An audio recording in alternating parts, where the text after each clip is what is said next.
Se ve mejor ahí, profe. Gracias a la instrucción de la compañera, de la doctora que habló, ya lo tengo pantalla completa. Bueno, empiecen pues. Aquí estoy. Listo.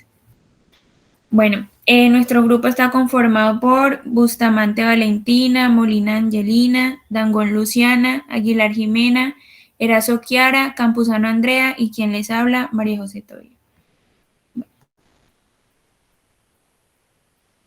Bueno, como primero vamos a iniciar mencionando aquellas glándulas que están relacionadas con el caso clínico como tal, que son la glándula salival y las glándulas lagrimales, haciendo mayor énfasis en la glándula salival, que como sabemos están las que están mayormente involucradas en el proceso de digestión, que es el tema que en este momento estamos dando. Entonces, como primero, sabemos que la boca es el punto de partida del sistema digestivo, en donde aquí vamos a encontrar, gracias a las diferentes glándulas, la secreción de la saliva, la cual es secretada tanto por las glándulas mayores como menores. Desempeña un papel esencial en la integridad de los tejidos blandos y duros de la cavidad vocal, en el procesamiento de los alimentos para su preparación y deglución, así también función como la lucha contra las infecciones bucales. Entonces tenemos que como principal función de esta glándula está la producción de la saliva, que está compuesta en mayor proporción por lo que es agua, proteínas ricas en prolina, ricas en histidina, así como también amilasa, mucina, gustina y una gran variedad de enzimas antibacterianas y también electrolitos. Vamos a tener que la saliva es la encargada, como ya lo he venido mencionando, de humedecer la boca y los alimentos, y de esta forma comienza la digestión de los mismos. Por el otro lado, la otra función que esta tiene, profundizando un poco más en ella, es en la de una función protectora, amortiguando los cambios de pH ácido que se dan tanto en la boca, en los alimentos y en la placa dental. Este líquido diluye y limpia la cavidad bucal de bacterias y de restos de alimentos. Las glándulas salivales mayores se hallan alrededor de la cavidad bucal. Estas son pares y simétricas. Anatómicamente, estas están bien delimitadas. Tienen un conducto de excreción definido, cada una de ellas, y son la parótida, la submaxilar y la sublingual, que son las que se pueden apreciar en la imagen. Las menores se abren directamente a la cavidad oral y se distribuyen por casi toda la mucosa oral, aunque se agrupan en determinadas zonas como son la zona labial, yugales, palatinas y linguales. Referente a haciendo mayor énfasis en las glándulas mayores, que fue aquí donde las encontramos dos de ellas afectadas en el caso. Tenemos como primero la glándula parótida, que es la mayor de todas, y esta se sitúa superficialmente por fuera de la rama ascendente de la mandíbula y por delante del conducto auditivo externo. Está dividida en lóbulos y vierte su saliva a través del conducto de esteno, que se abre en la cavidad bucal, en la mucosa yugal, a la altura del segundo molar superior. Esta produce saliva serosa, rica en agua, que supone alrededor del 30% de la secreción basal total y de un 50% después de la estimulación, es decir, de la masticación. Esta es la que produce mayor saliva. Y esta secreción es rica en amilasa y bicarbonato. Tenemos también la submaxilar, la cual es la segunda en tamaño, se encuentra en la región suprayoidea lateral, por dentro del cuerpo de la mandíbula, justo debajo del músculo miloioideo y por dentro de los ganglios submaxilares. Aquí el conducto de Wharton es el que secreta la salida de esta glándula, que desemboca en la cavidad vocal, en el suelo de la boca, a nivel de la carúncula salival, a ambos lados del frenillo lingual. Esta produce saliva mixta, es decir, tanto serosa y mucosa, y es más viscosa que la anteriormente mencionada, o sea, la saliva que produce esta es más viscosa. Contribuye a la mayor parte de la secreción saliva en condiciones basales, alrededor de un 55-65%. Sin embargo, durante la masticación, la fracción que produce esta glándula se reduce a un 40%. Y referente a la tercera glándula más importante, que es la sublingual, esta se halla en la fosita sublingual a nivel de la cara interna del cuerpo mandibular por encima del músculo miloioideo. Su conducto excretor es el de Bartolino. Nace del interior de la glándula y sigue el trayecto del conducto de Wharton para abrirse por delante y por fuera de él. Tenemos que su secreción es de predominio mucoso, es rica en mucina, contribuye al 5% del volumen salival total en condiciones basales y durante la masticación esta solamente produce un 2%.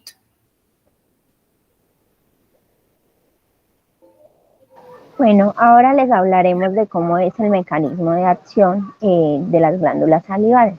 Cabe resaltar que la salivación se va a desencadenar por estímulos olfativos y gustativos que se van a dar a nivel de los nervios simpáticos y parasimpáticos del sistema nervioso autónomo.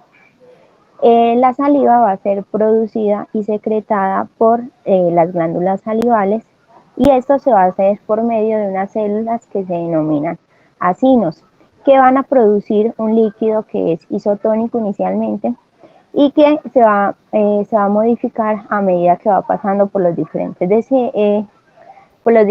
tipos de células, lo que hace que se vuelva hipertónico. Hipotónico, esto porque se le va agregando potasio y bicarbonato. Entonces, este mecanismo, ¿cómo funciona? Bueno, esto se hace inicialmente por las células ductales, que son las células que conducen las glándulas salivales, que van a responder a los angonistas colinérgicos y adrenérgicos. Esto va a permitir que se aumente la secreción de potasio y bicarbonato a nivel intracelular. Cuando se aumenta este potasio y bicarbonato a nivel intracelular, pues también se va a aumentar lo que es la salida de sodio y cloro, que esto le va a conferir a la saliva pues la capacidad de mantener un pH balanceado y constante. Posteriormente van a pasar a lo que son las células acinares, que el estímulo en estas células se produce principalmente por las fibras de los nervios parasimpáticos y en esta va a permitir que se dé por medio de la liberación de la acetilcolina, la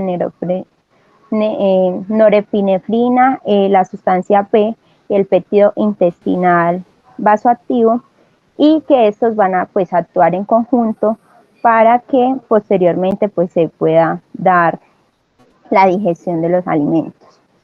Esto dado a que pues el potasio y el bicarbonato y la reabsorción que sucede con el sodio y el cloro pues permiten que se sintetice lo que son los diferentes tipos de carbohidratos y demás, para que pues se pueda continuar con lo que es la digestión.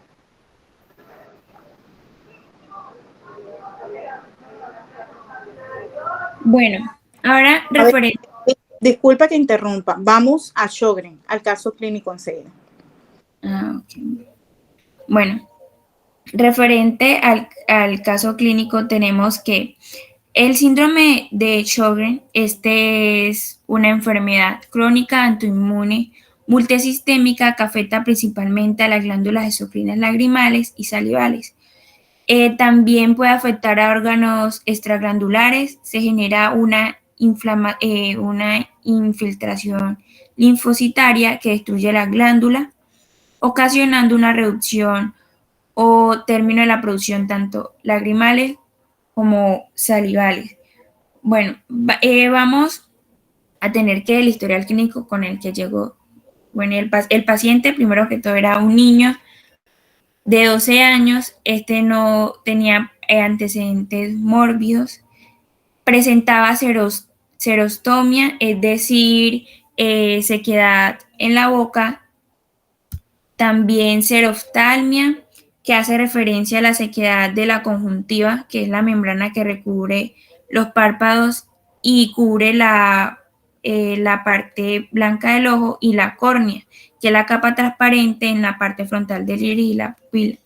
El niño presentaba aumento en las glándulas salivales, más específicamente en la parótida y en la submandibular. Estas estaban inflamadas, presentaba caries, sensación de ardor en garganta y boca, voz ronca y débil, disfagia y artralgia o artritis, el cual se dice que lo presentaba desde los 9 años. Referente a las pruebas de laboratorio, se le hicieron varias pruebas de laboratorio, y las que de cierta forma permitieron tener mayor sospecha de que tenía el síndrome de Sjögren fue que dio positivo para los anticuerpos ANA, factor reumatoide, los anticuerpos anti-SSA, y además de que presentaba artralgia y xeroftalmia.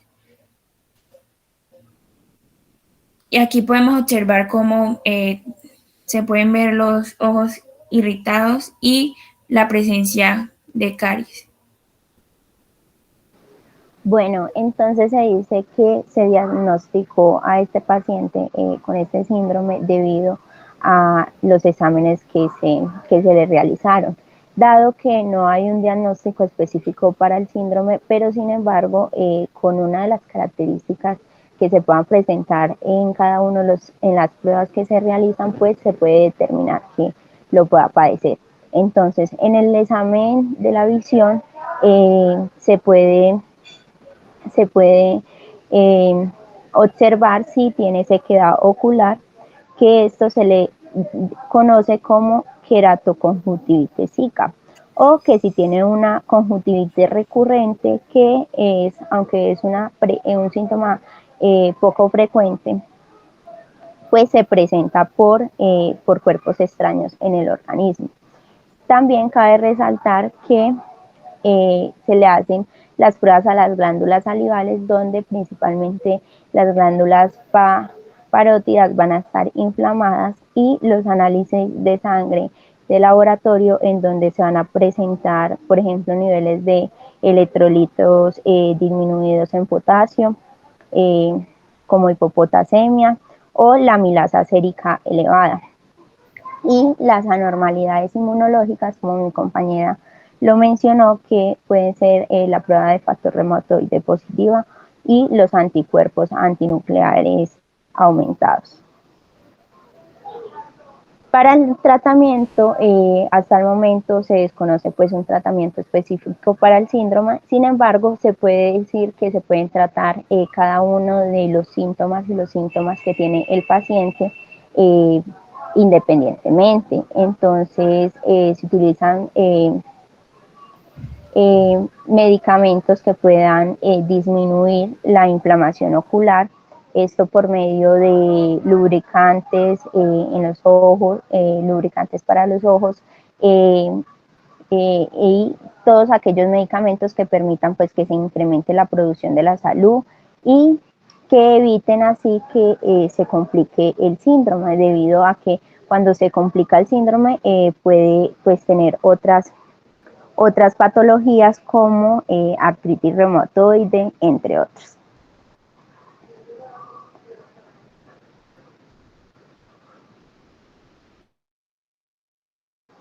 Muchas gracias. Ok, doctoras, cuéntenme.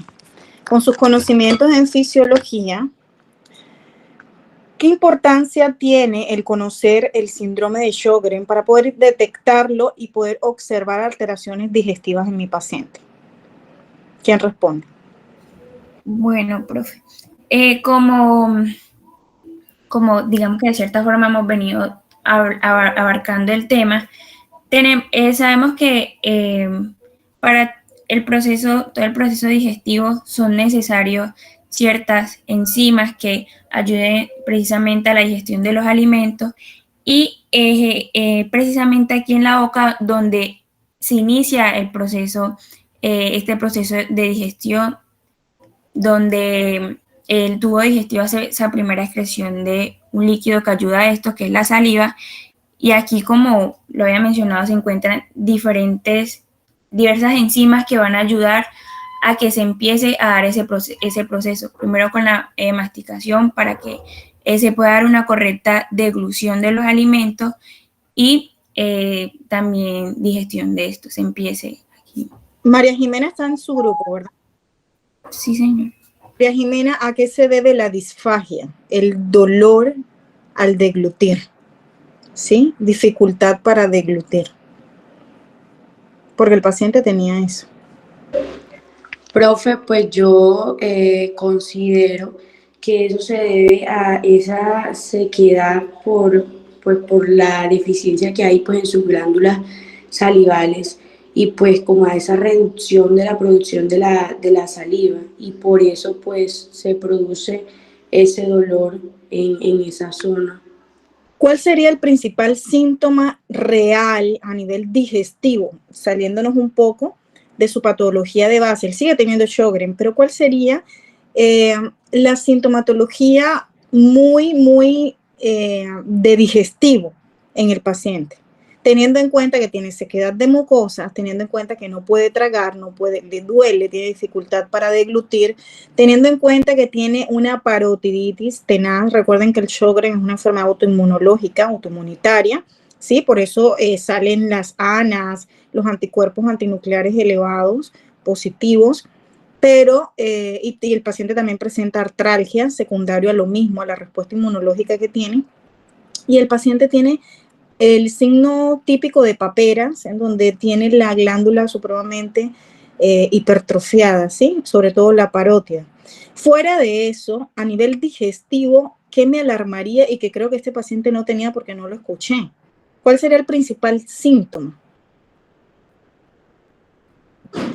Teniendo en cuenta las características que les di. Profe, podría ser que quizá como su proceso de masticación no se está llevando de la forma correcta al momento pues de tener sus evacuaciones, podría ser doloroso. No sé por qué sería seco. No come. El principal síntoma sería anorexia, ¿sí? El paciente Teniendo no... en cuenta, profe, disculpe, que teniendo en cuenta que es un niño y que ese proceso de deglución pues le está de cierta forma doliendo, él va de cierta forma a rechazar los alimentos. No va a comer, no va a comer, va a ser un niño que te va a llegar a consulta con disminución de peso, con mucho dolor al deglutir, como él lo manifiesta en el caso clínico, pero no va a poder deglutir, ¿sí? No va a poder deglutir porque le duele, ¿sí? Entonces, es básicamente el principal síntoma. Entonces, cuando uno esté buscando, indagando, a mi paciente tiene anorexia, tenemos que pensar en diferentes tipos de patología, pero con todo el cuadro que este paciente nos muestra, se orientó a hacer la prueba reina, que serían los anticuerpos para poder detectar Sjögren, serían los anticuerpos, pero también sería la prueba de Schimmer, que no sé si la nombraron, no la escuché. Creo que sí la nombraron, para queratoconjuntivitis seca. Esa es una prueba muy sensible para el caso de ojo seco, que es característico del síndrome de Sjögren. Bueno, muy bien. Entonces vamos con el siguiente grupo. ¿El siguiente grupo cuál es, María Fernanda? Ok, perfecto. Y me dan, por favor, los integrantes la pantallita para anotarlos.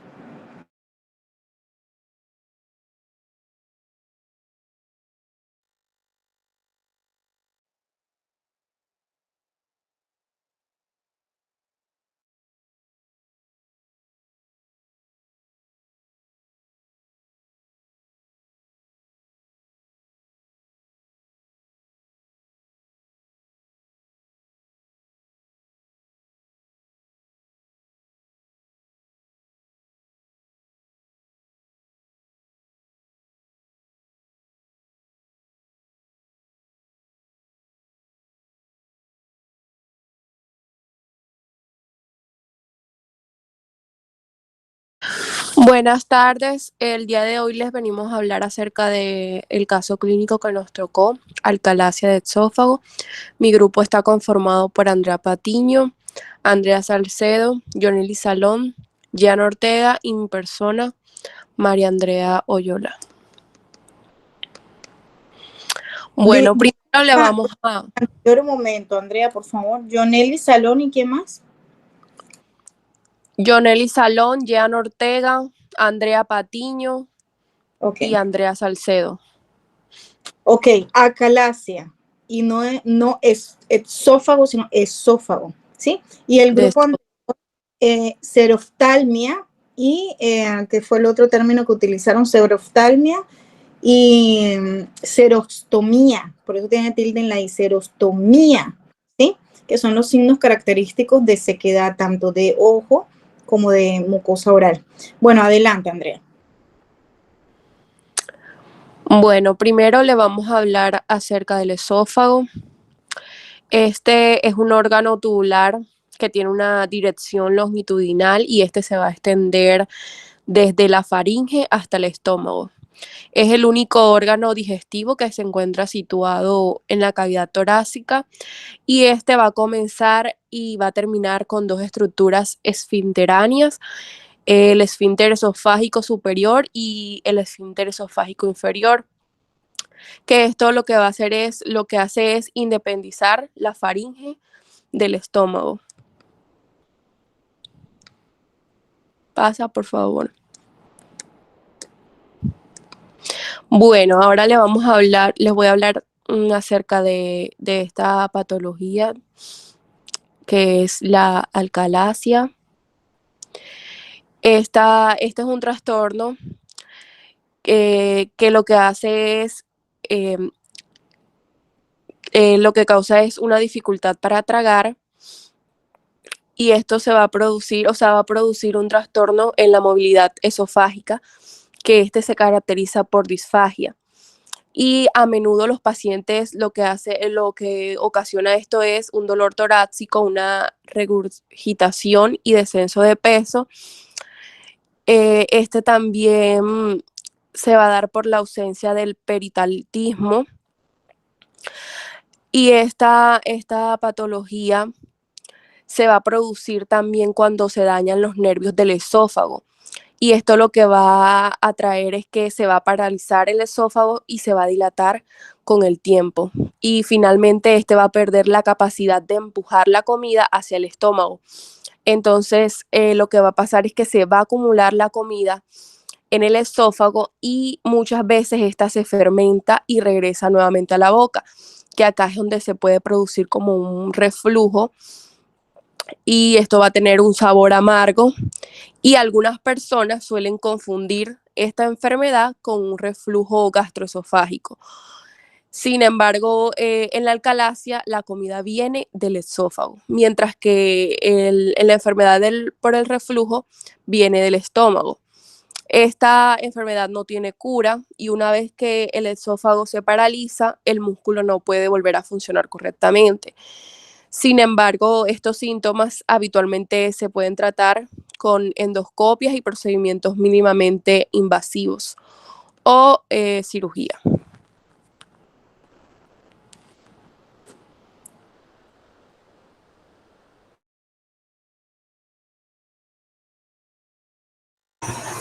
Bueno, hablando acerca de la fisiología, tenemos que, bueno, en el caso clínico, pues presentado de acalasia de esófago. A ver, discúlpame, Jonelis. Quiero que les quede claro que cuando ustedes hablan del comportamiento de una enfermedad, no es fisiología, es fisiopatología, que sería el próximo semestre si ustedes lo van a dar. Fisiopatología, ¿sí? No es fisiología, sería fisiopatología. Fisiología es la que están dando conmigo, que ya la dimos, cómo funciona el tubo digestivo, cómo está constituido, cómo funciona el esófago, los movimientos. ¿Sí me hago entender? Lo que están viendo en cuanto a trastornos ya sería fisiopatología, pero la estamos viendo con la finalidad de hacer el cuadro comparativo entre lo que es normal y lo que no está bien, ¿ok? Ok, profe. Bueno, el caso clínico que nos tocó era... Tonelli, disculpa, no, di la fisiopatología de la acalasia, dila. Solo que te estaba aclarando de que no es fisiología, sino fisiopatología. Bebé, pasa la diapositiva, por favor.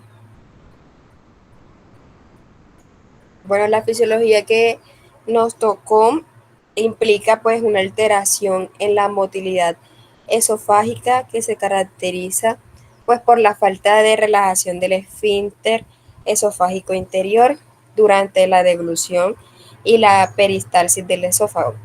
Y pues esta condición se debe a la degeneración de los plexos nerviosos mientéricos y autónomos, lo que pues da como resultado a un aumento de la resistencia al flujo de salida en el esfínter esofágico interior y pues también contrae espática del esófago durante la deglución. Aquí básicamente lo que pasa es que el esfínter esofágico interior no se relaja adecuadamente y por ende pues va a haber una dificultad para que los alimentos pues puedan pasar hacia el estómago. También va a haber falta de contracciones peristálticas normales que va a impedir la propulsión efectiva del bolo alimenticio. Esto conduce a la acumulación de alimentos en el esófago, provocando síntomas como disfagia, regurgitación, vómitos, pérdida de peso y dolor retroesternal. Esto también pues involucra una disfunción neuromuscular que afecta a la coordinación de la contracción y a la relajación de los músculos esofágicos, por lo que va a haber una obstrucción funcional del paso de alimentos, como anteriormente dije. Y pues, según lo que consultamos, el tratamiento es la cirugía cardiomitomía, que esta pues busca corregir la alteración en la motilidad esofágica para restaurar el paso adecuado de alimentos y pues así mejorar la calidad de vida del paciente.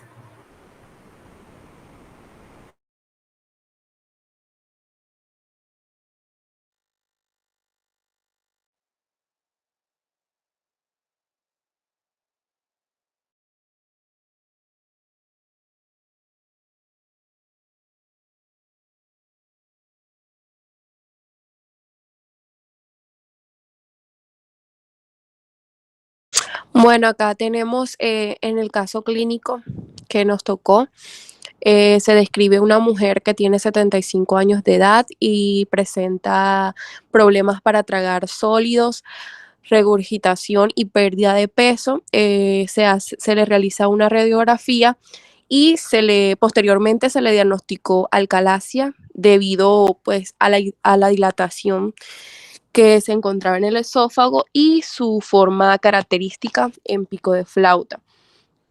Y se optó por una cirugía de cardiomiotomía por videolaparoscopía y resultó exitosa.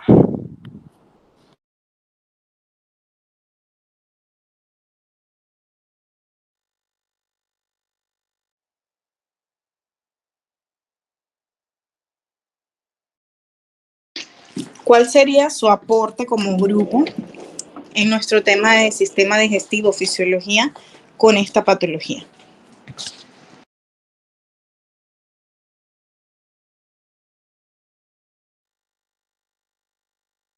Profe, ¿me puedes repetir por favor la pregunta que no la escuché muy bien?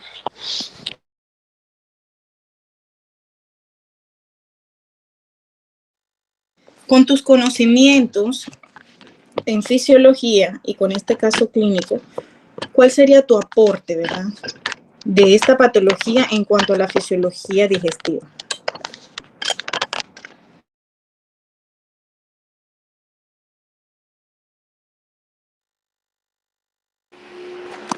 Profe, no tendría que ver que, por ejemplo, se supone que aunque en la boca comienza todo lo que es la deglución y todo lo que es la alimentación, el esófago en este caso va a ser un paso muy importante en todo lo que es el transporte de ese alimento. Y pues la contribución que se pudiera hacer es que si se presenta esta enfermedad, al no haber buen paso del alimento al quedarse ahí, pues ya está habiendo una anomalía en todo ese sistema de deglución. Ok, ¿se acuerdan el caso que vimos en clase acerca de cómo se llama, de tripanosoma, afectación por tripanosoma cruzi en el paciente megaesófago? ¿Sí recuerdan? Es un caso muy similar a la acalasia, a este caso clínico de acalasia. Pues también se ve afectada las celularidades nerviosas que se encuentran en la musculatura del esófago, y obviamente esto impide el normal fluir del alimento de boca hacia ano, ya cuando se habla ya de elementos de excreción. Profe, disculpe una pregunta. ¿Es lo mismo que se ve cuando creo que se llama como esófago en forma de bota? Sí, de pico de ave, más que de forma de bota. Pues la imagen es muy similar, no tanto como la bota como el pico de ave. Sí, pero normalmente le conocemos como pico de ave a nivel imagenológico. Ok, entonces pueden observar que dependiendo también las afecciones del tracto digestivo, entonces vamos a tener afectada la digestión en el paciente. En este caso es un paciente que sencillamente tiene trastornos en la motilidad del esófago, y por tanto no puede, ese alimento que fue deglutido no puede llegar a su destino, y obviamente el paciente pues se va a ver afectado. Bueno, sigamos con el siguiente grupo. ¿Cuál es el siguiente, María Fernanda?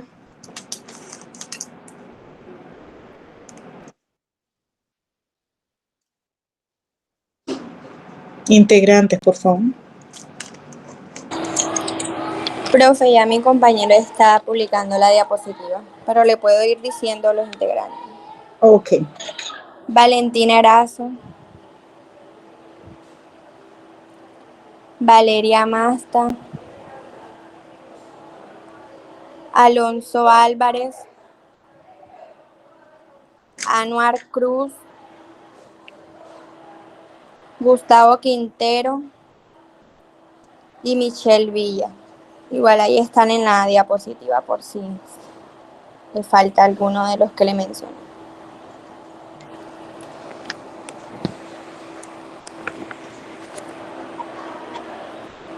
Ok, adelante. Listo.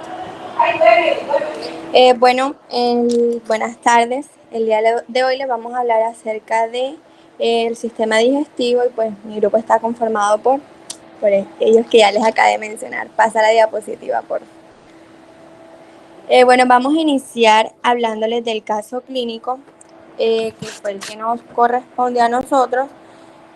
Es una paciente mujer de 38 años, quien presentó al servicio de urgencias con cuadros clínicos de 3 días de evolución, consistente en un dolor de aparición insidiosa, que es ese dolor, esa enfermedad que comienza lentamente, la cual inicialmente se localizó en la región periumbilical, que es alrededor del ombligo, con posterior instauración de fosa ilíaca derecha de tipo punzante, asociada a hiperalgesia regional, que es ese aumento exagerado de la sensibilidad al dolor, náuseas y anorexia. La paciente no reportaba antecedentes de importancia. Pasa la diapositiva, por favor. Gracias. En cuanto a los exámenes físicos que se le realizaron, se encontró una paciente álgica, que es aquella, pues no presentó dolor, afebril, que es la cual no presentó fiebre. No, álgica es con dolor, ¿sí? Ok, que presenta dolor. Sí, exacto. Perdón, que presentó dolor, afebril, anitírica, que que fue esa coloración amarillenta en la piel y en los ojos, la cual ella no presentó. hemodinámicamente estable, que son todos esos signos vitales que presenta, como la presión arterial, la frecuencia cardíaca, la frecuencia respiratoria, pues que se presentaron estables, con una saturación de oxígeno de 97% al ambiente, lo cual también es un rango estable.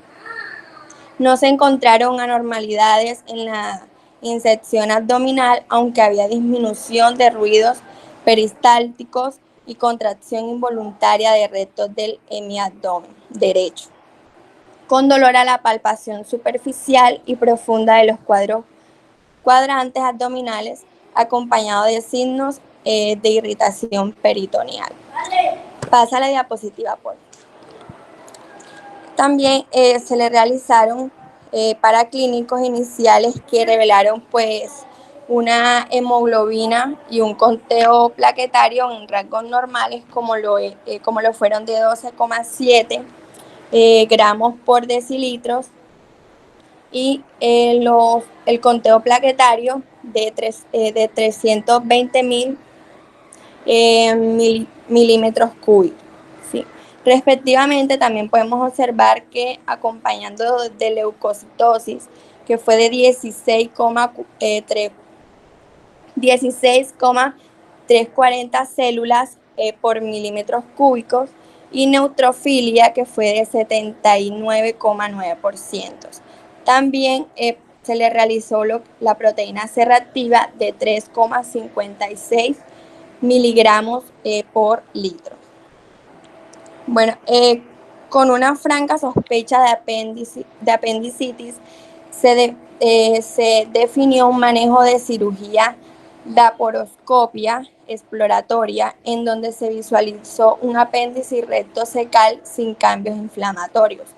Sin embargo, se encontró líquido fibrino, purulento en cuadrantes superiores del abdomen, en la gotera parietocolita derecha, y una placa fibrinosa conexa al estómago. Al ser removida, evidenció, que esos nombres, profe, confunden mucho, pero bueno. Al ser removida, evidenció una úlcera peptídica perforada de 3 milímetros cúbicos. Yo creo en que región... Valeria, tiene que ser péptica. Péptica, sí, perforada. En región prepilórica, haciéndose pues el diagnóstico intraquirúrgico de úlcera peptídica perforada con peritinosis. Bueno, ahora mi compañero... Péptida.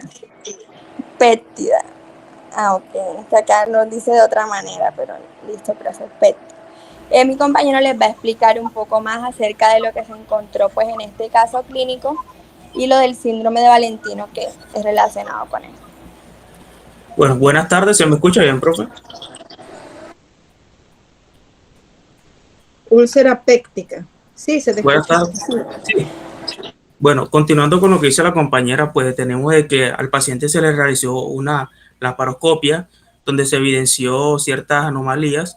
Pues de manera inicial la laparoscopia lo que buscaba era denotar si había una inflamación a nivel del apéndice, dando así de que esto en el caso clínico pues denotaban de que estos se encontraron con un apéndice con una función totalmente normal y una fisiología normal, un funcionamiento normal. Entonces, al momento de explorar los cuadrantes superiores, se encontraron con lo que serían unas placas fibrinosas y una pequeña que evidenciaban una inflamación, ¿sí? Y se encontraron con lo que sería un daño a nivel del estómago, una región prepilórica, que evidenciaba una fisura de una longitud de 3 milímetros, denotando así una úlcera péptica, ¿sí? En cuanto al síndrome de Valentino, tenemos de que este es denotado como una perforación ulcerosa gástrica típica, que es una complicación grave y poco común en las úlceras pépticas en el estómago o intestino. Las úlceras pépticas, bueno, las úlceras sí pépticas en general, ellas se evidencian más que todo en lo que sería en la primera porción del intestino delgado, a nivel del duodeno, ¿sí? Es donde más se evidencian a comparación de lo que serían estas a nivel de la región prepilórica. Listo. El origen de la perforación. Estas úlceras pépticas son lesiones en la mucosa gástrica, ¿sí? Daño a nivel de esa mucosa. Ahora, esto puede ser a nivel del estómago, a nivel del duodeno. siendo el duodeno las más evidenciadas. Esto porque hay un desequilibrio entre los factores protectores y agresivos de la mucosa. ¿De qué manera? De que vemos de que esta puede ser originada. Hay dos factores, pues como quien dice, principales que lo que hacen es generar esto, que serían la utilización de los antibióticos y la presencia de bacterias como la Helicobacter pylori, ¿sí? Hablando de lo que serían los fármacos, ahí en el caso clínico mencionando porque las personas pues realizaban lo que sería la ingesta de lo que sería antibióticos, muchas veces de manera autónoma, sin ningún consentimiento, y además estos fármacos son de tipo antiinflamatorios, los famosos AINES no esteroideos. También lo que sería la presencia de Helicobacter pylori, que esta puede darse tanto por medio externo como también por la utilización de estos fármacos, que lo que hacen es debilitar lo que sería esa mucosa, esa barrera protectora, y esto lo que hace es, cuando hay una proliferación, estimula la liberación de lo que sería la producción del ácido gástrico. Las consecuencias potenciales del síndrome de Valentino son una sepsis, que no es más que esta irrigación, esta propagación de la infección a nivel de todo el cuerpo, el shock séptico, que es propiciado por lo que sería la sepsis, una peritonitis generalizada, puesto de que hay unas que son localizadas, que no es más que la inflamación de todo el peritoneo, que puede producir una insuficiencia orgánica múltiple. En cuanto al procedimiento que se le realizó al paciente de manera inicial, como mencionaba la compañera, se le realizó una laparoscopia exploratoria, ¿sí? Esta tenía de manera inicial la intención de verificar cómo se encontraba el apéndice de la paciente, puesto que esta acudió por lo que sería un dolor en la fosa ilíaca derecha, ¿sí? Pero al momento de ellos estar revisando, vieron de que había un daño a nivel de lo que sería el estómago, ¿sí? Una perforación, una úlcera péptica con una longitud de 3 milímetros, y esto se evidenció de manera así más vistosa, pues por esa placa que se encontraba ahí, ¿sí? Ese líquido fibrino purulento y la placa fibrinosa. ¿Quién habla? Gustavo Andrés. Gustavo Quintero. Gustavo, ¿es laparoscopia o laparotomía? Verifícame el término, laparoscopia exploratoria o laparotomía exploratoria. Yo la encontré así como la laparoscopia exploratoria. No, en el caso clínico, léelo, búscalo a ver si está. Claro.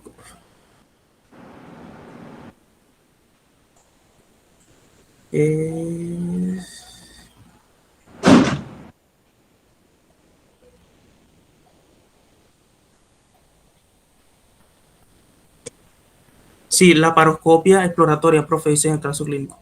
Ok, continúa. Sí, entonces se le realizó una laparoscopia exploratoria al paciente, como mencioné anteriormente, para denotar el apéndice presentar alguna anomalía, y no presentaba, que se encontraron fue con esta sorpresa de una úlcera péptica a nivel del estómago, ¿sí? Ahora, en cuanto al manejo que se le dio al paciente durante todo este procedimiento, fue que se le realizó una ulcerografía gástrica con parche de epiplón, ¿sí?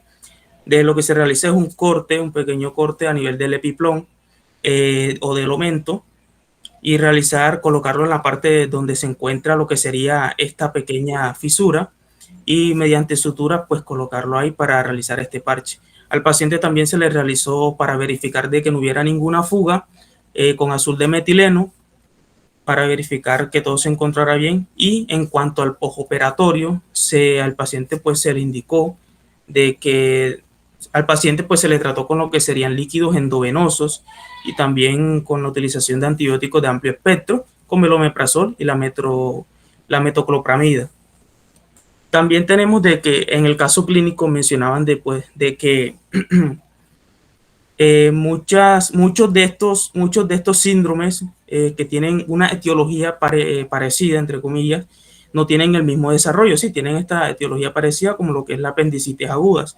Y por eso, por eso es que el síndrome lleva el nombre del famoso actor que murió, porque él acudió a servicio de urgencias por una apendicitis aguda, una sospecha de apendicitis aguda, y a él se le realizó una apendicectomía, y vamos a ver de que resultó siendo un síndrome de Valentino, que no es más que esa perforación de las úlceras a nivel del estómago en este caso. Entonces, lo que denotan ahí en la historia clínica, manera de final, es que debemos de realizar todo lo que serían los procedimientos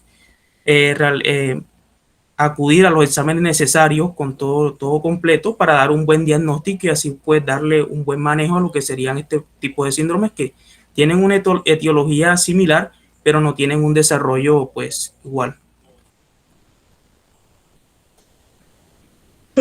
Bueno, muy bien.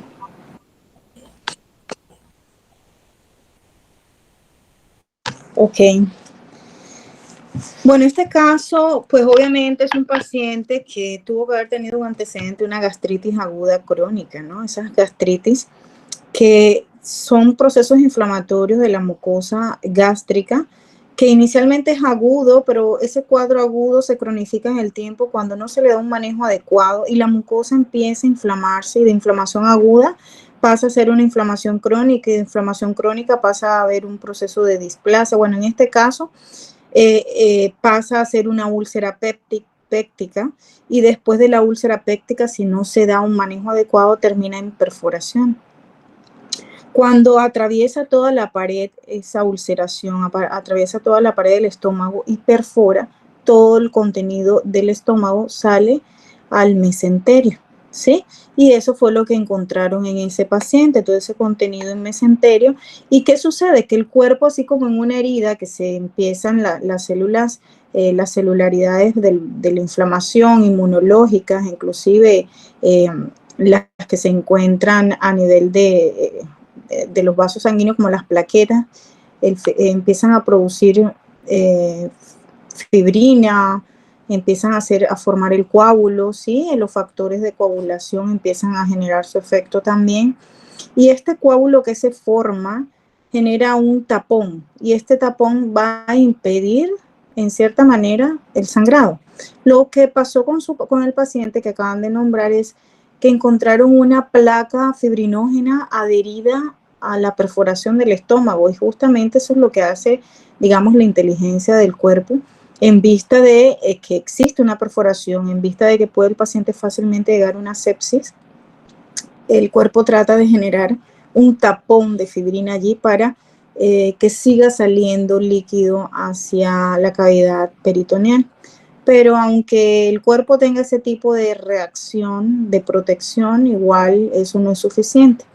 En este caso pregunté si era la laparoscopia o laparotomía. Bueno, en cuanto a la laparoscopia, no hacen incisiones enormes y grandes, son pequeñas incisiones en donde meten la videolaparoscopia y pueden explorar al paciente. Sí, se realiza por mediante prócares, o sea, son pequeñas incisiones, más que todo de 2 centímetros, no es mucho. Anteriormente, y considero que todavía la hacen algunos cirujanos, dependiendo del caso, en un abdomen agudo, un trauma abdomen cerrado, se hace la laparotomía exploratoria convencional, que es la incisión vertical de todo el abdomen como un libro abierto, ¿sí? Ahora, si a mí lo que no me parece del caso clínico es que hayan hecho la laparotomía exploratoria por un apéndice, eso es falso, ¿sí? A no ser que pensaron en peritonitis, una apendicitis perforada y ocasionó una peritonitis, ahí sí, una laparotomía exploratoria, porque tienen que lavar, sacar los intestinos y hacerle un lavado, una limpieza, porque si no el paciente fácilmente se va a sepsis. Esa sería la condición. Si no, la incisión de una apendicitis, si se tuviera bien claro el cuadro, la incisión no es de laparotomía exploratoria, es una incisión ilíaca derecha y que tampoco es muy grande, ¿sí? Bueno, muy bien. En este caso, pues los pacientes con problemas pépticos en el estómago, procesos de gastritis, pues obviamente tienen problemas en la digestión, en el metabolismo de las proteínas, de las grasas, en la buena calidad del ácido clorhídrico, porque son pacientes que tienden, como tienen el Helicobacter pylori, que sería la bacteria que ocasiona este proceso inflamatorio, son pacientes que tienen hipocloridria, ¿sí? Es decir, hay una deficiencia de secreción de ácido clorhídrico.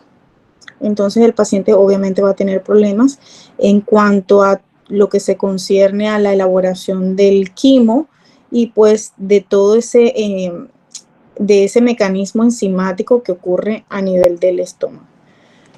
Vamos con el siguiente grupo, muy bien. Me gustó la última explicación que dieron del síndrome de Valentino, porque hablaron y prácticamente dijeron por qué era importante tener en cuenta este tipo de patologías en la alteración del estómago en el proceso digestivo. Bueno, sigamos con el siguiente grupo. María Fernanda, por favor.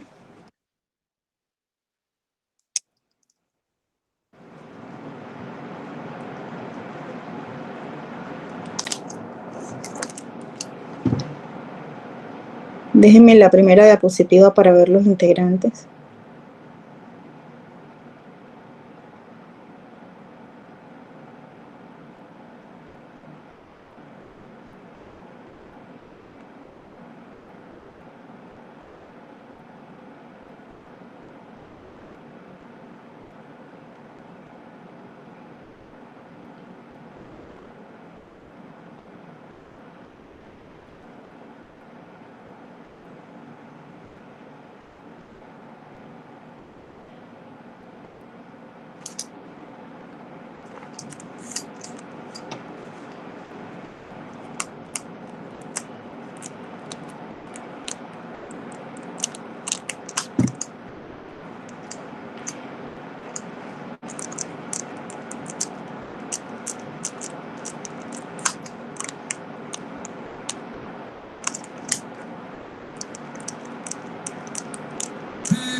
Adelante.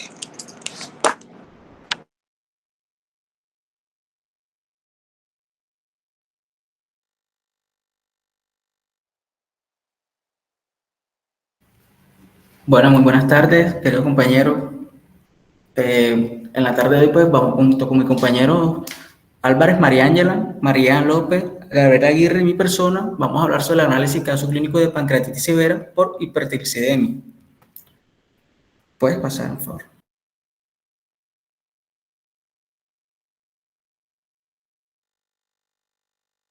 Para empezar, pues primero hablaremos qué es la pancreatitis. Bueno, sabemos que la pancreatitis pues, es una inflamación del páncreas que se encuentra en la glándula detrás del estómago que produce enzimas digestivas y hormonas como la insulina.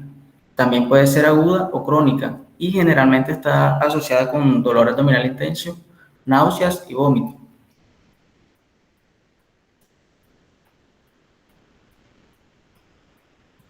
Bueno, en el caso clínico, pues tenemos que un paciente, paciente femenina de 34 años de edad con antecedentes de ovarios poliquísticos y diabetes tipo 2 y obesidad mórbida, en un índice de masa corporal de 40 kilogramos, quien consultó por cuadros de 4 días de evolución consistentes en náuseas asociadas con epistalgia, con aparición de vómito y aumento en la intensidad de dolor de 9 y irradiado en banda, sin fiebre y otros síntomas.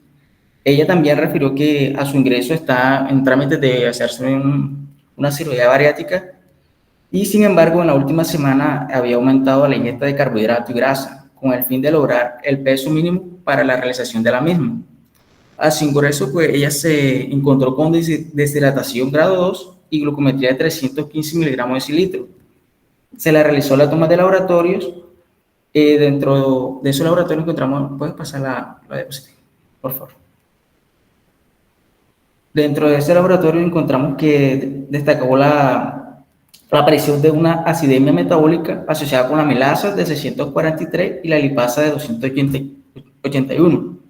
Luego de dichos hallazgos, se le realizó un diagnóstico de pancreatitis moderada severa de origen incierto, por lo que posteriormente pues, se procedió a realizar una tomografía axial computarizada del abdomen contrastada y se reportó una pancreatitis Baltasar, lo que permitió la rectificación a pancreatitis Marshall. Y con esto, pues, lo que se dio a una severa indicación de un traslado a la unidad de cuidados intensivos.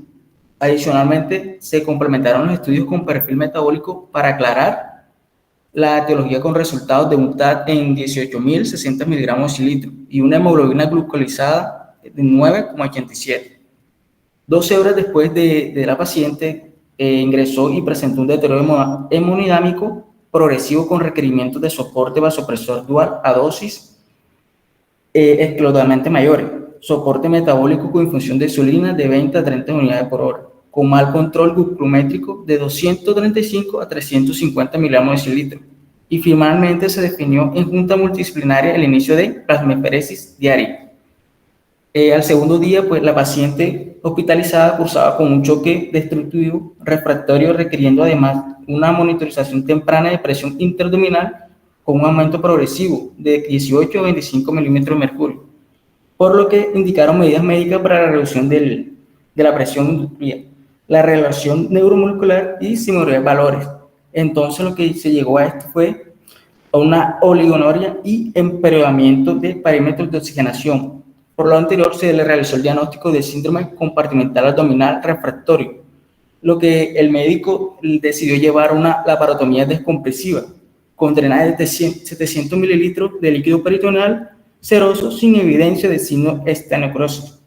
Durante este procedimiento no se realizó la exploración de estas cavidades de epiplones y se dejó el abdomen abierto con sistema de presión negativo. Luego de 3 ciclos de plasmaferesis, cursaba con disminución progresiva de niveles de TAT de 18.060 y 12.433, lo que miligramos de cilitro. Además de esto, pues el control de la glucometría, a pesar del manejo intraestructurado, la paciente pues persistió con un deterioro hemodinámico progresivo y la difusión multigluconámica, hiposemia refractiva y finalmente pues la paciente falleció a las 72 horas de haber ingresado. Pasa, por favor.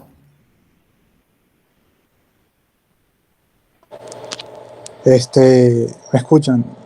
Yo vengo a hablar sobre la fisiología normal del páncreas. Entendemos que el páncreas, las células acinares, secretan diversas enzimas destinadas a la digestión de las diferentes clases de alimentos, ya sea proteínas, carbohidratos o grasas.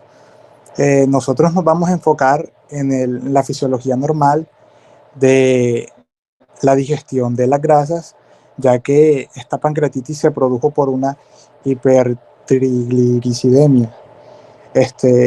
Aquí las enzimas que secreta el páncreas. Hipertrigliceridemia. Okay. Diga Trigliceridemia. Ahora dilo completo. Hipertrigliceridemia. ¿Cuánto tenían los triglicéridos del paciente? Profe, lo tenían 18.000 y lo normal es 150. 18.000, ok, adelante.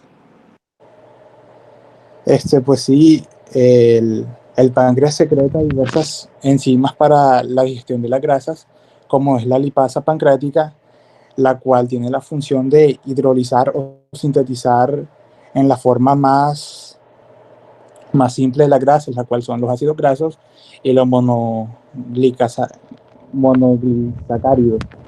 También se secreta la colesterasa, la cual hidroliza los ésteres de colesterol, y la fosfolipasa, la cual separa los ácidos grasos de los fosfolípidos. Aquí enfocándonos en los ácidos grasos, la lipasa degrada la grasa y los convierte en ácidos grasos y en monoglicéridos. Aquí estos se absorben en el intestino delgado, en donde las células de los enterocitos estratifican estos ácidos y monoglicéridos en kilomicrones. Estos kilomicrones lo que van a hacer es transportar los lípidos a través del sistema sanguíneo para que sean llevados al hígado y aquí ya se pueda producir la energía. Paso, por favor.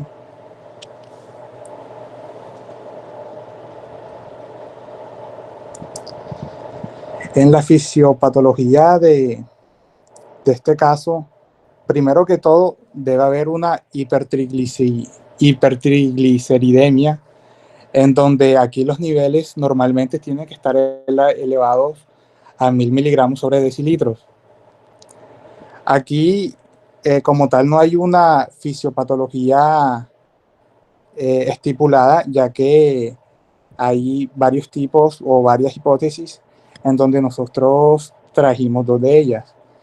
Una es que al haber un aumento de los triglicéridos, las proteínas que se encargan de transportar estas grasas se sobresaturan, lo que provoca que la lipasa degrade los ácidos grasos. Entonces, al no haber un transporte de esta grasa, va a haber una acumulación. Esto va a provocar una respuesta inflamatoria debido a la toxicidad que va a producir los ácidos grasos libres en el páncreas y va a desencadenar una respuesta inflamatoria. Esta va a ser mediada por el factor de necrosis tumoral, interleucina 6, etc. El otro mecanismo que se sugiere es que los kilomicrones, las cuales son las partículas que transportan la sangre, las grasas en la sangre, se obstruyen en la circulación. Esto va a producir una hipoxia del tejido y del órgano, haciendo que las diferentes enzimas que degradan las grasas desencadenen una respuesta inflamatoria debido a la toxicidad que se va a liberar. Esto va a provocar también que el ambiente en el cual se encuentra el páncreas va a ser más ácido, produciendo así el desarrollo de la pancreatitis. Puedes pasar. Diagnóstico y tratamiento. Como tal, no hay un protocolo para el diagnóstico de la pancreatitis por hipertrigliceridemia. Entonces, primero que todo, hay algunos estándares que se pueden seguir, como son los niveles de triglicéridos mayores a 1000 miligramos sobre decilitro. Esto es lo normal. Generalmente hay la posibilidad que se dé en niveles menores como de 500 miligramos sobre decilitro, pero como esto es una enfermedad que tiene que ser sobre todo por acumulación, no es tan común. También tenemos que tener en cuenta que deben haber niveles de la lipasa y de la amilasa 3 veces mayores al rango normal. La paciente, cuando se realizó los exámenes, se encontró que tenía una lipasa y una amilasa extremadamente elevada, ya que son las diferentes enzimas que va a secretar el páncreas para la síntesis de la grasa. También se tiene que tomar en cuenta los diferentes estilos de hábitos y los estilos de vida que presenta el paciente. La paciente se decía que tenía antecedentes de obesidad mórbida, diabetes. Entonces esto es un factor que va a promover a la aparición de esta patología. También otras actividades como el consumo de alcohol también son causantes de la pancreatitis. Por otro lado, en el tratamiento no hay un tratamiento específico para la pancreatitis por el aumento de los triglicéridos, pero hay 2 formas o 2 mecanismos que pueden ayudar a la disminución de los triglicéridos. En este caso sería la insulina o la heparina, que estos fármacos van a permitir que la lipasa aumente su actividad, lo que va a favorecer que los kilomicrones se degraden de manera más efectiva y más rápida. Por otro lado, la plasmaféresis, la cual es un procedimiento que se utiliza para separar la parte líquida y la parte sólida de la sangre, lo que hace es que se extraigan todo el exceso de anticuerpos, proteínas, otras sustancias que sean dañinas para el cuerpo, y así se eviten diferentes daños. En este caso, a la paciente se le aplicó estos tratamientos, pero debido al gran nivel de triglicéridos que presentaba, además de que era diabética y todo, no sirvió de nada porque la paciente falleció. Entonces, nosotros recomendamos, a partir de este caso clínico, que primero que todo hay que cuidar nuestro estilo de vida, hay que controlar los alimentos que consumamos, la actividad física que desarrollemos y todo, porque estos son factores potenciales al desarrollo de la pancreatitis. Y no solo esto, sino también, ya que el aumento de triglicéridos aumentan diferentes enfermedades coronarias o como la aterosclerosis. Muy bien. ¿Alguien más tiene algo para decir en el grupo? Muy bueno. ¿Faltan cuántos grupos, María Fernanda? 2 grupos todavía, son 8 grupos.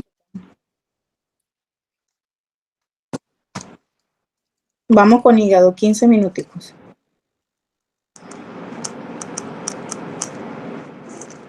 Pásenme la imagen de los integrantes, por favor.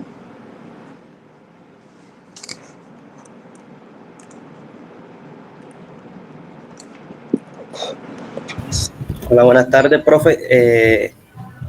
El día de hoy, a mi grupo le correspondió caso clínico de ascariasis biliar. Espérate un segundito, pásame la imagen de eso. Junto a mis compañeros. Rodríguez.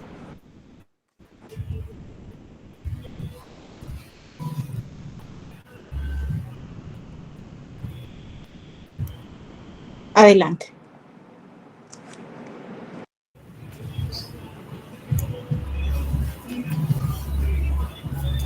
Ascariasis biliar, bueno, la ascariasis lumbricoides, este es el neomatado intestinal más frecuente, A ver, infectando ustedes tienen que aprender a leer. Si están leyendo, tienen que por lo menos leer bien. Ascaris, lumbricoides y nemátodo. Infectando a más de 800 millones de personas a nivel mundial, teniendo una mayor prevalencia entre los 2 a 10 años de edad. Esto se relaciona con poblaciones rurales de bajos recursos económicos y de escasas condiciones higiénicas y sanitarias, por cual esta es la razón que tiene más frecuente en los países en la vía de desarrollo. La vía de transmisión de esta es fecal o oral, ya que el huésped excreta los huevos en las heces y estas maduran en el suelo y son ingeridos por alimentos o aguas contaminadas. Estas van llegando al intestino delgado y migran al ciego y al colon ascendente, y que esta atraviesan la mucosa hasta llegar al hígado, pulmones o por vía linfática y hemática.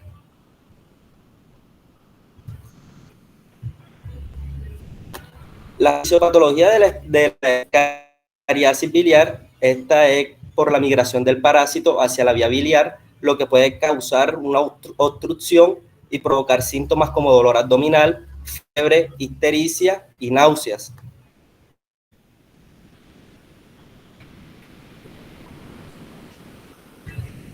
La fisiopatología de la ascariasis biliar implica varios procesos que ocurren cuando los gusanos de género Ascaris, específicamente Ascaris lumbricoides, invaden el sistema biliar.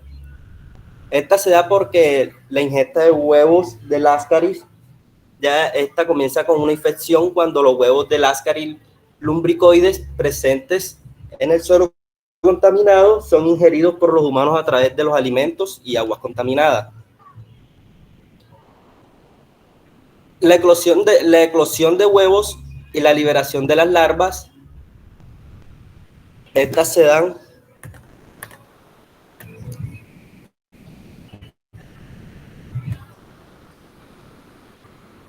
ya que los huevos son ingeridos y estos eclosionan en el intestino delgado, liberando larvas que penetran la mucosa intestinal y entran en la circulación sanguínea. Estas migran hacia el hígado, ya que las larvas recién eclosionadas viajan a través de la circulación portal hacia el hígado, y aquí algunas larvas pueden penetrar en el parénquima hepático, causando una reacción inflamatoria localizada. Esta también migra hacia los conductos biliares, que una vez en el hígado algunas larvas tienen la capacidad de migrar hacia los conductos biliares, y esta migración puede ocurrir a través de las ampollas de éter de Vater, donde los conductos biliares se abren en el duodeno. Esto también tiene como obstrucción del flujo biliar, ya que una vez la larva alcanza los conductos biliares, pueden causar una obstrucción parcial o completa del flujo de la bilis. Esto puede resultar con la ictericia, que es la coloración amarillenta de la piel y de los ojos debido a la acumulación de bilirrubina en el torrente sanguíneo. Y tiene como una reacción inflamatoria y el daño en el tejido, la presencia de las larvas en los conductos biliares, que pueden desencadenar una respuesta inflamatoria localizada, que esta inflamación puede causar daños en el revestimiento de los conductos biliares y contribuir a la obstrucción. Pueden tener también complicaciones adicionales, como la obstrucción prolongada de los conductos biliares, que pueden llevar a complicaciones como la colangitis, que esta es la infección de los conductos biliares, la pancreatitis, que es inflamación del páncreas, y abscesos hepáticos.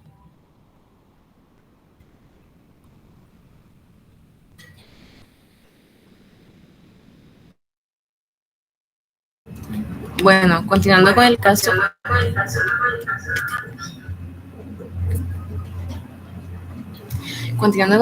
clínico, un momento.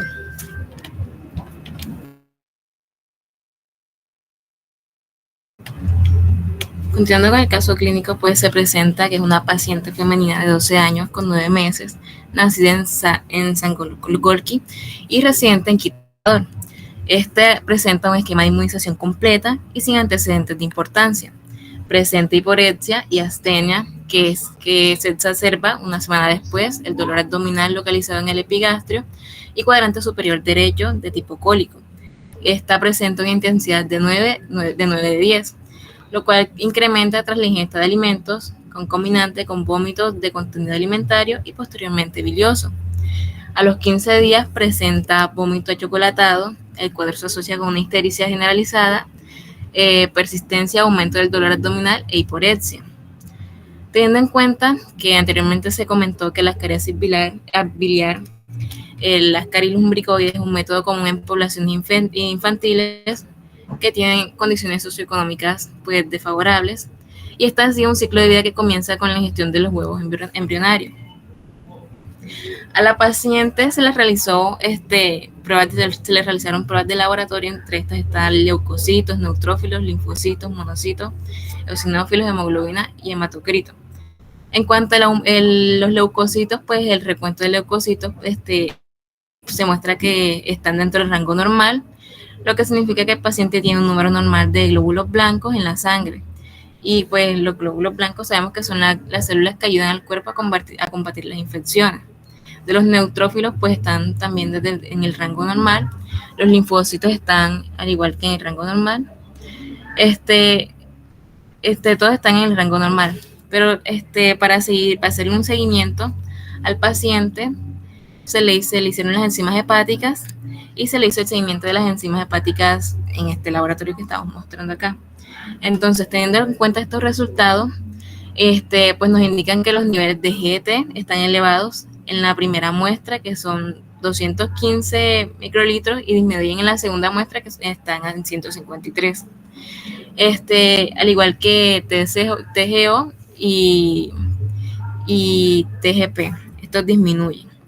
Teniendo en cuenta esto, pues en los exámenes de laboratorio se observó un aumento de las enzimas hepáticas y bilirrubina, que es un indicativo de la cholestasis, y es muy esencial realizar a los pacientes ecografía abdominal.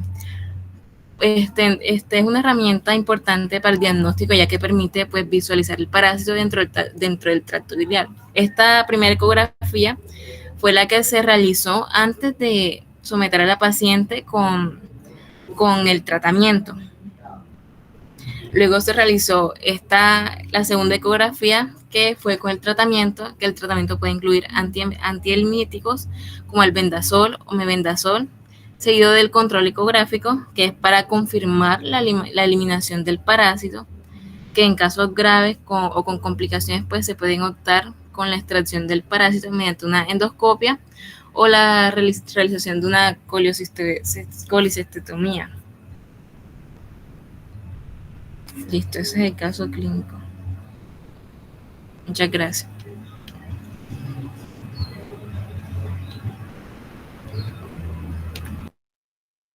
Muy bien. Bueno, este caso de amibiasis, de Ascaris en vesícula biliar lo habíamos visto en la clase pasada. Pues ya hablamos de eso, comentamos en qué interfiere, cómo afecta al paciente a nivel digestivo. Muy bueno, sí, pero ya habíamos tocado ese tema ya a nivel grupal en clase magistral. Entonces vamos a continuar con el último grupo, María Fernanda.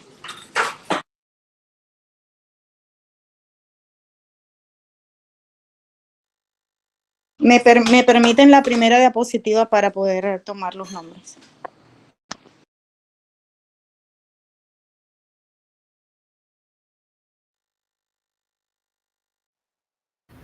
Sí, profe, estamos esperando que la compañera Idalmis la presente.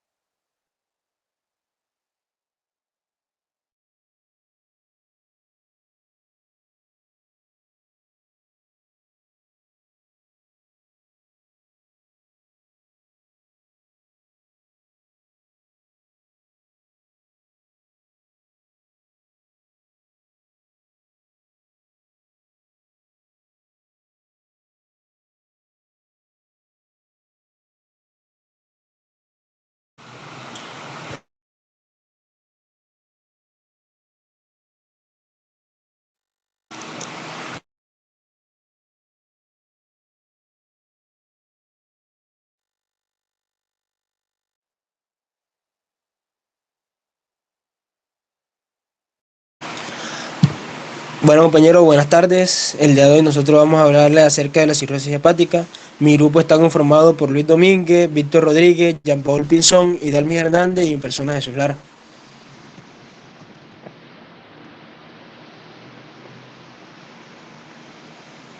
Pasa. A ver, espérenme un momentito.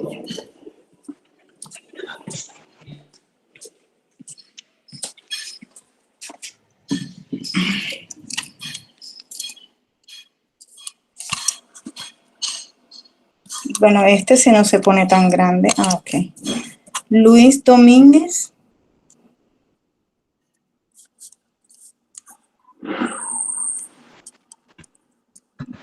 Idalmis Hernández. No se escucha.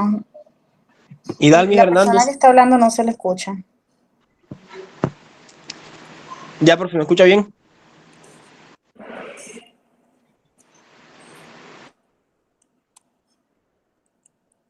Listo.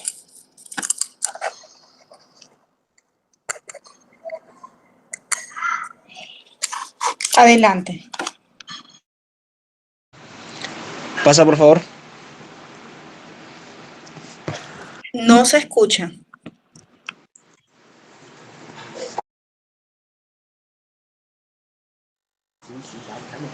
Profe, no sé si usted tiene algún problema A con la ver, conexión. Jesús, no se te escucha. ¿Ustedes escuchan? Profe, sí se le escucha. Sí se le escucha. Déjenme mirar entonces qué pasa con mi Okay, audio. Profe. Habla de nuevo, a ver. ¿Ya? No, yo no escucho. Voy a salirme y luego voy a entrar nuevamente. Ok, profe.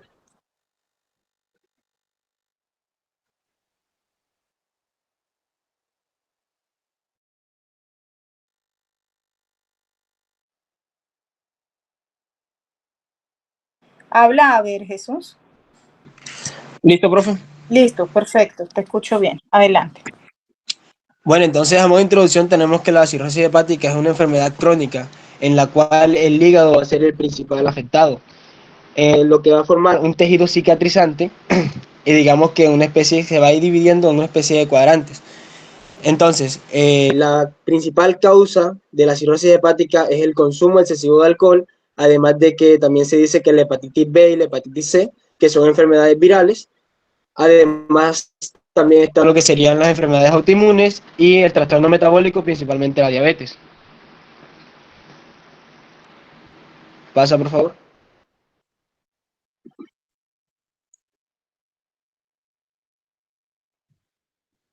En la siguiente imagen.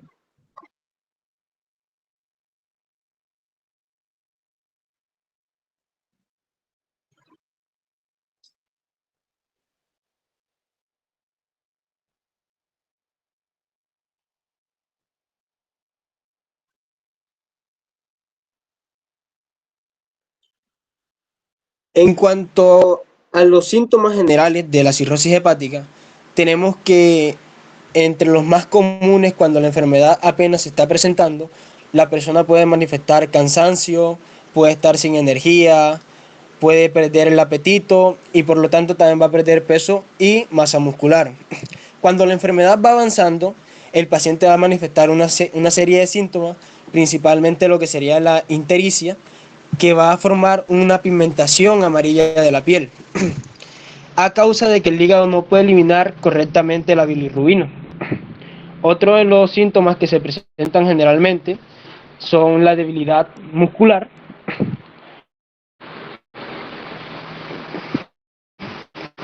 y también se presenta lo que sería la inflamación vascular, principalmente en los brazos, en el tronco y en las mejillas, además de que va a presentar también hinchazón en las manos. Otro de los síntomas más frecuentes que suele presentar son la ascitis, que como tal va a ser un agrandamiento del estómago, por lo que va a retener líquido, principalmente sales y agua. También va a tener una facilidad para lo que sería el sangrado, ya que esta persona con el más mínimo contacto de un golpe muy ligero puede manifestar hematomas en la zona afectada, además de que va a tener un sangrado, digamos que de forma constante, por la nariz y las encías. Pasa, por favor.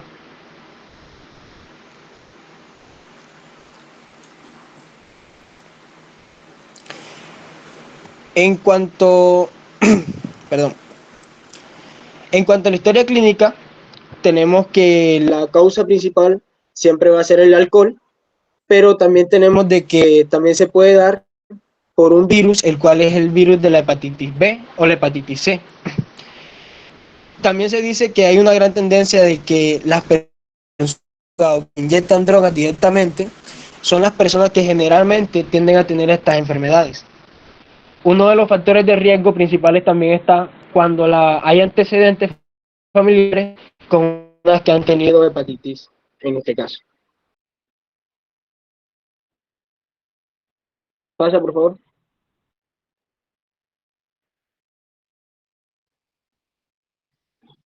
En la exploración del paciente, tenemos que uno de los síntomas que principalmente se va a generar es un aumento en el hígado, el cual se le conoce a la enfermedad como hepatomegalia, que es un aumento excesivo del hígado cuando se hace una ecografía torácica. También va a haber un agrandamiento del vaso, el cual se conoce como esplenomegalia, y se van a presentar especies de unas arañitas, un tejido como unas arañitas, en la región de los pómulos o los cachetes, y también se van a presentar en la región de los miembros inferiores, además de la hinchazón de las manos. También se dice de que estas enfermedades tienen un gran factor a aquellas personas que tienen una vida sexualmente activa, que están con más de una persona. Siguiente. Bueno, dentro del funcionamiento normal del hígado tenemos que pues el hígado es un órgano vital con múltiples funciones en el cuerpo humano. Pues una de estas funciones principales se va en el metabolismo de los nutrientes, en donde se descomponen carbohidratos, grasas, proteínas y todas estas sustancias que consumimos en nuestra dieta. Esto como para proporcionar energía y construir y reparar el tejido. Pasa por favor. Además, el hígado produce la bilis, este líquido amarillento que se almacena en la vesícula biliar y se libera al intestino delgado para ayudar a la digestión de las grasas. La bilis funciona como otras grasas y lo que facilita la descomposición por enzimas digestivas y su absorción por el intestino delgado. Pues luego tenemos que esta desintoxicación del cuerpo se metaboliza y se eliminan las toxinas y sustancias nocivas, incluyendo medicamentos, alcohol y productos de desechos del desecho metabólico. Pasa por favor. Pues tenemos que dentro de otras funciones del hígado, como la síntesis de proteína también, pues este produce proteínas plasmáticas como la albúmina, que mantiene la presión osmótica en la sangre y transporta nutrientes y hormonas por todo el cuerpo. Además, el hígado produce los factores de coagulación necesarios para la coagulación sanguínea, lo que es fundamental para prevenir el sangrado excesivo en caso de lesiones. También, como función principal del hígado es la regulación del metabolismo lipídico, el cual se encarga de que los niveles de colesterol y triglicéridos en la sangre, y para esto ayudando a mantener el perfil lipídico saludable y prevenir ante enfermedades cardiovasculares. Como función final, también el hígado tiene en normalidad la función de la eliminación de la bilirrubina, este producto desecho de la degradación de los glóbulos rojos, el cual convierte en bilirrubina en una forma que pueda ser excretada a través del cuerpo, a través de la bilis, por lo cual entre los beneficios pues ayuda a mantener la piel, los ojos y previene la acumulación de bilirrubina en el torrente sanguíneo.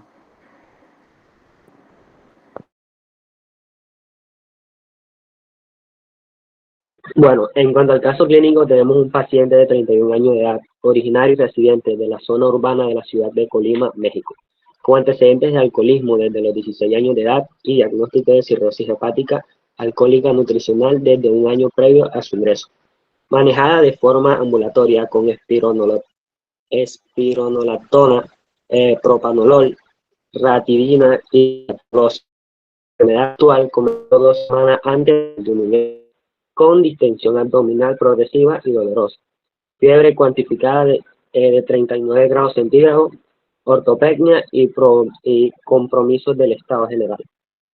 Ortopenia, ortopnea. No veo bien la imagen del caso clínico. Debe ser ortopnea. Ortopnea, profe. Sí, ok.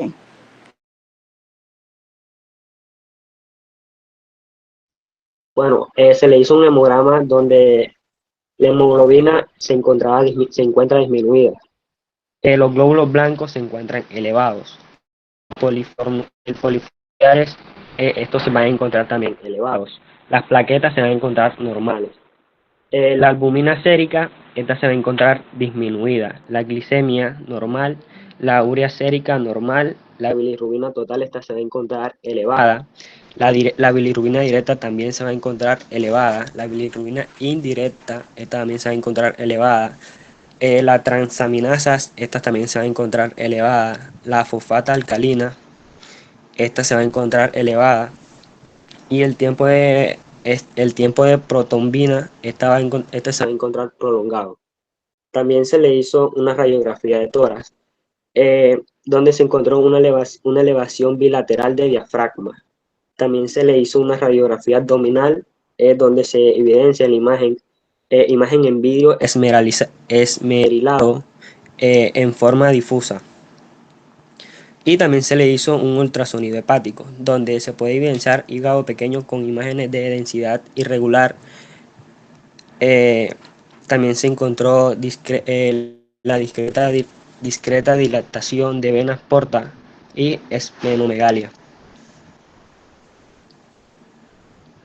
Bueno, en cuanto al examen físico, al ingreso del paciente se encontró consciente, bien orientado en tiempo y espacio. La presión arterial fue de 130/70, la temperatura fue de 38 grados centígrados, con hipertrofia de parótidas, atrofia de maceteros, telangiectasias en cara y tórax, además de ginecomastia. A la auscultación del tórax se encontraron signos de hipoventilación con discretos estertores crepitantes húmedos en ambas bases pulmonares, en el abdomen. Además de la distensión, se detectaron circulación venosa colateral,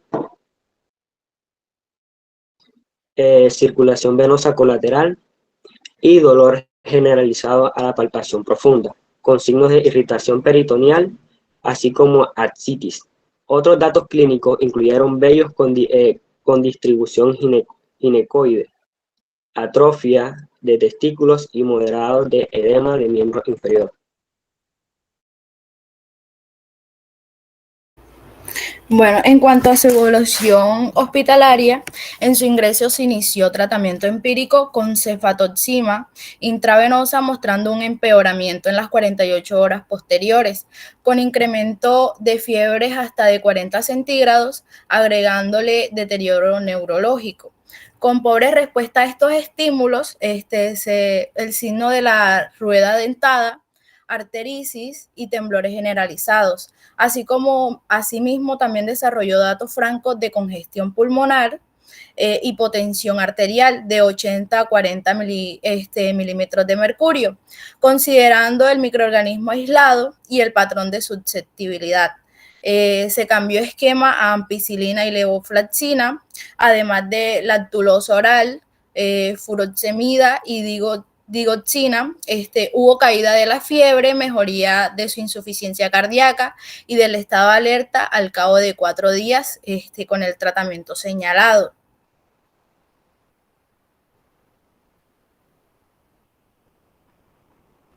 En cuanto al tratamiento, se le dieron unos antimicrobianos debido a la sensibilidad del microorganismo, a la ampicilina, a la ciprofloxacina y a la gentamicina. Se recomienda el uso de esta ampicilina y la levofloxacina en combinación para tratar la infección. Esto lo que va a hacer es ayudarnos a que la infección, a abordar esta infección y a reducir esta carga bacteriana que se encuentra en el cuerpo. La lactulosa oral es un tratamiento común para esta cirrosis hepática alcohólica. Esto lo que va a hacer es ayudar a reducir esa acumulación de los ácidos biliares en el hígado y a mejorar la función hepática. Y la furosemida, es un diurético, que ayuda a reducir la retención de líquidos en el cuerpo. Y esto puede ser beneficioso para pacientes con cirrosis hepática y ascitis. La digoxina, es un medicamento cardíaco que puede ser utilizado para tratar la insuficiencia cardíaca común en pacientes con cirrosis hepática. Por último, en cuanto a la prevención, para evitar el consumo de alcohol, evita el consumo de alcohol es crucial para prevenir la progresión de esta enfermedad, lo que sería monitorear la función hepática. Esto se hace a través de pruebas de laboratorio y exámenes médicos, y esto ayuda a detectar cualquier deterioro temprano y a tomar medidas para esta prevención de la progresión de la enfermedad. Controlar la ascitis mediante la administración de diuréticos y otros tratamientos que pueden ayudar a reducir el riesgo de esta complicación y prevenir las infecciones mediante la práctica de higiene personal adecuada, la vacunación y el uso de antibióticos cuando sea necesario. Para prevenir esta infección por listeria, monocitógenes y otras bacterias en pacientes con cirrosis hepática.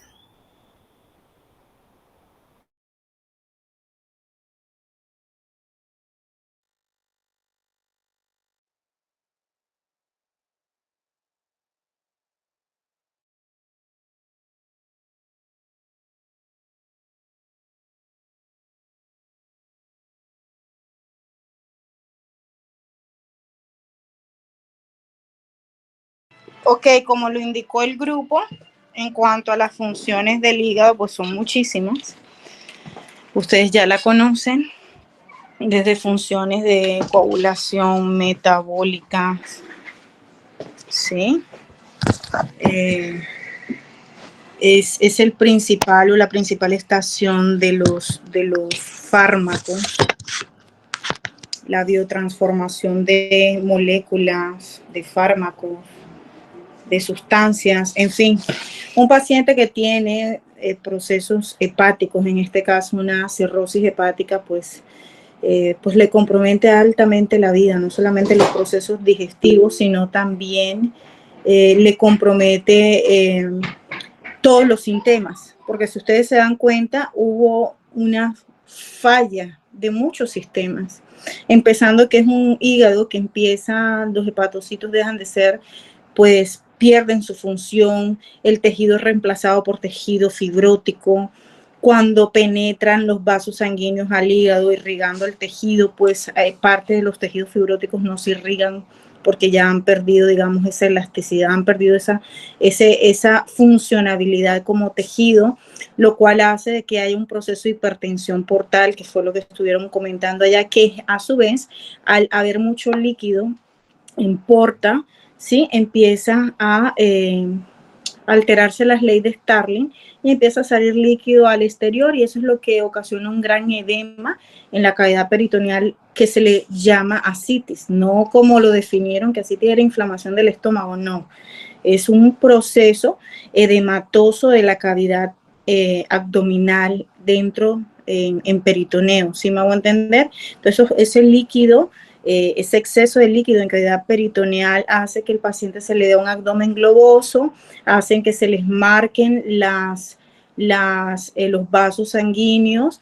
El paciente tiene ortopnea porque hay tanto edema que termina afectándole por contigüidad las bases pulmonares, y eso hace que se genere un edema a nivel pulmonar, y a su vez impide que el paciente expanda adecuadamente el pulmón debido a la presencia de líquidos en el mismo, y por eso presenta ortopnea. Bueno, si ustedes observan todo lo que narraron en el caso clínico, pues finalmente es una patología que genera un daño multisistémico en los pacientes, no solamente a nivel digestivo, sino prácticamente se le alteran todos los sistemas. ¿Qué ibas a decir, Jesús? No, profe, que así como usted lo mencionó, él también tiene función tanto al sistema inmunológico, ya que él activa como tal el sistema del complemento. Además de que cuando tampoco hay un cortamiento del dedo, también se ve afectada la parte neuronal. Okay. Bueno, muy bien.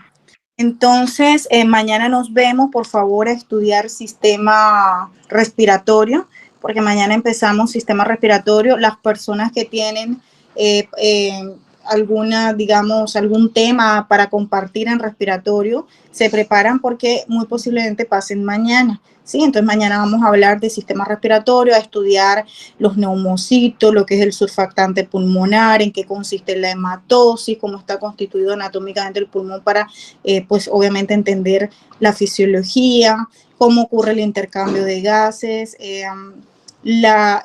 cómo está distribuida la irrigación y el drenaje del pulmón, ¿sí? Eso vamos a empezarlo mañana. Mañana empezamos pulmonar.